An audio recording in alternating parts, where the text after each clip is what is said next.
السلام عليكم. بيبدأ الفيلم بيوم كله أمطار ورعد، وواحدة حامل بتتصاب من البرق وبينقلوها بسرعة للمستشفى، والدكاترة بيحاولوا يسعفوها لكن للأسف ما بيقدروش، والدكتور بيبلغ جوزها كريج إنها ماتت وإنهم أنقذوا الطفل، بس للأسف هم شاكين إن عنده مرض البرص بسبب فقدانه لصبغة الجلد. فبيطلب الأب إنه يشوف ابنه وبيتصدم لما بيلاقيه شكله غريب وبشرته كلها بيضة جدا لدرجة إنه بيخاف منه وبينهار وبيرفض إنه ياخده، فبيسلموه لجده. وبتمر 20 سنة وجيران الجد بيبلغوا المأمور دوج بموته وبيقولوا له ان حفيده معاه في البيت، بس عمرهم ما شافوه ولا يعرفوا حتى شكله. فبيقرر دوج يتصل بجيسي الاخصائيه النفسيه اللي شغاله في مركز شباب للايتام علشان تتعامل مع الولد، وبيلاقوه قاعد في قبو تحت البيت وخايف، لكن دوج وجيسي بيطمنوه وجيسي بتمدله ايدها فبيظهر لهم وبيتفاجئوا ببشرته البيضه ولون عينيه البنفسجي، وبتساله عن اسمه فبيقول لها جيرمي، لكن جده بيناديه باودر، وبيعرفوا منه ان عمره ما راح مدرسه لان جده كان بيخاف عليه من الناس وانه هو اللي علمه القراءة والكتابة. فبيصعب على جيسي وبتقعد تتكلم معاه وبتعرف منه ان جده حذره قبل ما يموت انه ما يظهرش لحد علشان ما يواجهش مشاكل كتير مع الناس وما يتنمروش عليه. وبتشوف عنده مكتبة مليانة كتب، فبيقول لها انه حافظها كلها، وهي ما بتصدقوش وبتطلع كتابه وبتسأله عليه، فبيطلب منها انها تقول له رقم الصفحة، ولما بتقول له بتتفاجئ انه بيسمعها لها كلها، فبتنبهر بذكائه وبتقدر انها تقنعه يروح معاها المركز. واول ما بيخرج من البيت وبيقرب من العربيات السريعة بتاعت كل العربيات بتشتغل لوحدها، وبيركب مع جيسي والمأمور دوج بيستغرب من العواميد الكتير الممتصة للصواعق اللي فوق البيت. وزميله دانكن بيكون شاكك في باودر وبيقول لدوج انه مش مجرد ولد عادي وانه اكيد في سر وراه، وان جده ميت من امبارح وفي حد حاول ينعش قلبه بصعقة كهربائية. وبيوصل باودر للمركز وكل الشباب بيستغربوا من شكله جدا، وجيسي بيتكلم رئيس المركز عليه وانه لازم يشوفه ويعملوا له اختبارات لمعدل ذكائه.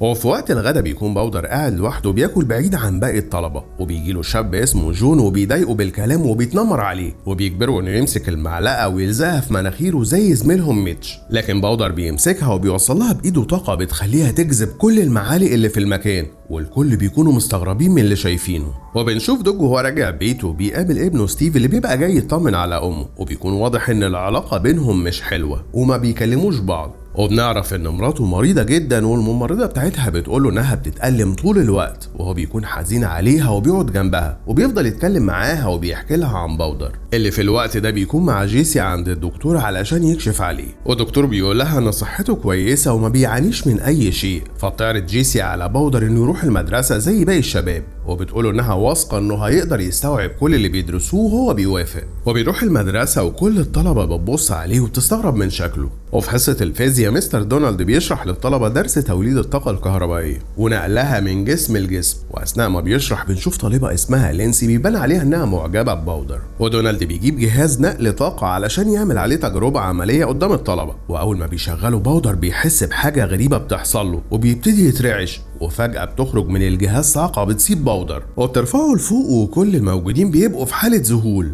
فالمدرس بيمسك كرسي خشب وبيفصل الكهرباء بيه عن باودر وبيقع على الارض وبيفقد الوعي، وبيروح يطمن عليه، ولما بيلمسه شعر ايده بيقف وبيحس بطاقة غريبة بتدخل جسمه، وبياخدوه للمستشفى وبيجي دوج علشان يعرف ايه اللي بيحصل. ودكتور ما بيكونش مصدق اللي دونالد بيحكيه عنه، وبيقول ان طاقة بالحجم ده تقتل اي كائن او تحرقه، لكن باودر سليم وصحته كويسة جدا. ساعتها دونالد بيستنتج ان جسم باودر ما بيتأثرش بالكهرباء وبيمتصها، علشان كده ما عندوش شعر في جسمه وان ده حدث خارق للطبيعة. وفي اللحظة دي بتيجي الممرضة وبتبلغ الدكتور ان باودر اختفى من المستشفى، فبيروح دوج يدور عليه. وباودر بيكون راجع لبيت جده وهو في الطريق بيقابل زميلته لينسي وبيقعد يتكلم معاها وبيقولها انه يقدر يقرأ افكار الناس ويحس بكل مشاعرهم، لكنها ما بتصدقوش وبتفتكر ان الحادثة بتاعة الجهاز لسه مأثرة عليه، وكل الجيران حواليهم بيكونوا باصين عليه، وبيسيبها وبيكمل طريقه. لكن بيلحقوا دوج ودانكن وبيقدروا يقنعوه انه يرجع معاهم للمركز تاني. بعدها بتاخده جيسي لمدير المركز ومجموعة من مجلس الدولة للتعليم علشان يعرفوا نتيجة اختبارات معدل ذكائه، وبيقولوا له انه عبقري وانه اذكى شخص في العالم. فبيرد عليهم بان كل ده مش مهم عنده وكل اللي هو عايزه انه يرجع لبيته. فبتعرفوا جيسي ان البيت تحت وصاية البنك وما ينفعش يرجع له تاني، فبيتضايق باودر جدا وبيحس انهم خدعوه. وساعتها كهربة المكان حواليه حواليهم بتفصل والساعات اللي في ايديهم كلها بتبوظ، وبيسيبهم وبيمشي. وبعد ايام بيطلع طلبة المركز رحلة تخييم، وبيكون معاهم دوج ودانكن، وبالليل كلهم بيكونوا قاعدين مع بعض حوالين النار ما عدا باودر اللي بيكون قاعد لوحده. فبيروح له دوج وبيقعد يتكلم معاه. وقتها بيظهر رعد في السماء، وباودر بيقول لدوج ان اي عاصفة او رعد بيحصلوا بيحس بيهم جواه،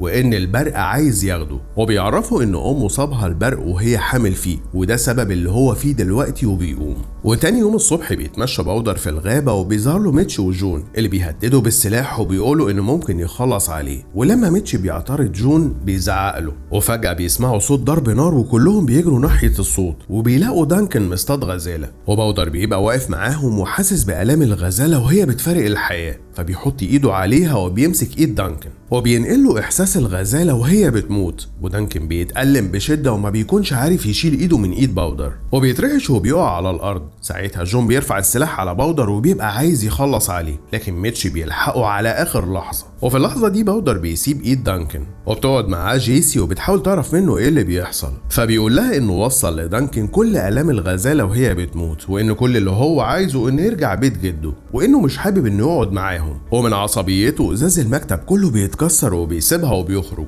هو بالليل بيرجع دوج للبيت وبيلاقي الدكتور بيكشف على مراته وبيقول له ان حالتها متأخرة جدا وان المرض بيزيد عليها، فبيحزن جدا وما بيبقاش عارف يساعدها ولا عارف ازاي يخفف ألمها. وبنرجع لباودر وهو قاعد بيجيله دونالد وبيقول له انه لما لمسه وهو في الفصل حس بطاقة غريبة بتدخل جواه، واكتشف بعدها ان صحته بتتحسن وان نسبة تركيزه بتعلى وكأنه صغر 20 سنة. وبيعرض عليه انهم يبقوا اصدقاء، واول ما بيلمسه باودر بيعيط وبيحس ان لسه في حد ممكن يعامله كإنسان. فبيرتاح لدونالد وبيوريه خدعة وبيمسك ايده وبيخلي شعر راسه كله يقف. وتاني يوم بيروح دوج لبيت دانكن وبيلاقيه شايل كل أسلحة الصيد بتاعته وبيتخلص منها، وكمان بيعتذر عن مسابقة الرماية اللي بيشترك فيها كل سنة. ودانكن بيحكي له عن صيد الغزال وازاي باودر خلاه يحس بآلام الغزالة، ووقتها حس ان هو اللي بيموت، علشان كده مش هيستخدم السلاح تاني. ساعتها بتيجي فكرة لدوج وبيروح لباودر وبيطلب منه انه يروح معاه عند مراته ويساعده انه يتواصل معاها ويقول له على اللي هي حاسة بيه. وفعلا باودر بيروح معاه وبيقعد جنب مراته وبيحط ايده على راسها، وبيعرف انها بتتألم ومش هترتاح غير لما يصالح ابنهم ستيفن. وبتفضل تتواصل مع جوزها من خلال باودر، وبتفكروا بذكرياتهم وهما بيلعبوا مع ستيفن تحت التلج، وبتعرفوا ان ستيفن بيحبه جدا ونفسه يرجع للبيت.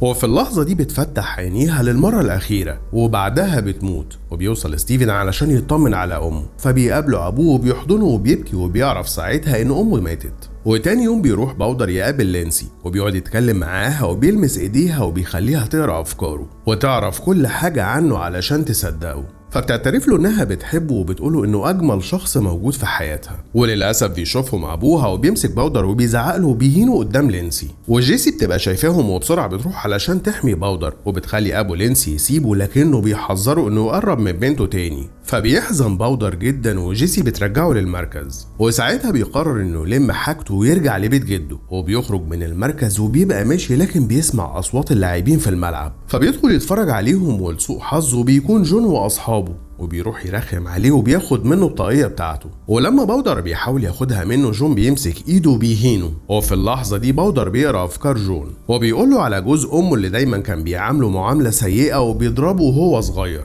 وانه اخد منه طاقية ابوه مرضيش يرجعها له. ساعتها جون بيتعصب جدا على باودر وبيمسكه وبيهدده انه يخلص عليه. وفجأة بيسمع صوت الرعد، فبياخدوا جون بره الملعب وبيقلعوا هدومه وبيستفزوا بالكلام. فبيغضب باودر جدا وفجأة بيضربهم بصاعقة كهربائية خارجة من جسمه وبيحدفهم بعيد، وهو بيقع في بركة المية. وبيقوم ميتش واصحابه بيروحوا لجون اللي بيكون فاقد للوعي وبيكون قلبه متوقف عن النبض، لكن باودر بيقدر يعمل له انعاش لقلبه وبيفوق من تاني. وميتش بيقول لباودر انه يقدر يخرجه من المكان قبل ما الشرطة تيجي ويرجع لبيت جده. وفعلا بيوصل لبيت جده، ولما بيدخلوا بيلاقيه فاضي، فبينزل القبو وبيلاقيهم واخدين كل كتبه وحاجاته وبيبقى حزين جدا. وبتجيله جيسي وبتوعده انها هتحاول ترجع له كل حاجته وكتبه وهتلاقي له بيت جديد يقدر يعيش فيه بسلام. وبيجي دونالد علشان يهربوا من المدينة قبل ما البوليس يقبض عليه، لكنه ما بيلحقش لانهم اول ما بيخرجوا من البيت بيلاقوا دوج ودانكن جايين علشان يقبضوا عليه. فجيسي بتحاول تقنع دوج انه يسيبه، فبيرد عليها بانه هيعمل كده علشان يرد له الجميل اللي عمله في مراته، لكن دانكن بيصمم انه يقبض عليه. وفي اللحظه دي باودر بيودعهم كلهم وبيجري، وكلهم بيروحوا وراه، ودانكن معاهم علشان ما يهربش منه، وبيفضل يجري لحد ما الرعد بيصيبه بصعقه جامده جدا بتفضل تدخل جواه لحد ما بتتمكن منه وبيختفي من قدامهم. وبتنتهي قصه الشاب الطيب باودر للابد. لو عجبكم الفيديو يا ريت تشتركوا معانا في القناه وتفعلوا جرس التنبيهات، وتعملوا لايك وشير للفيديو، وتكتبوا لنا في التعليقات عن اي مسلسلات او افلام حابين ان احنا نلخصها لكم الفتره اللي جايه.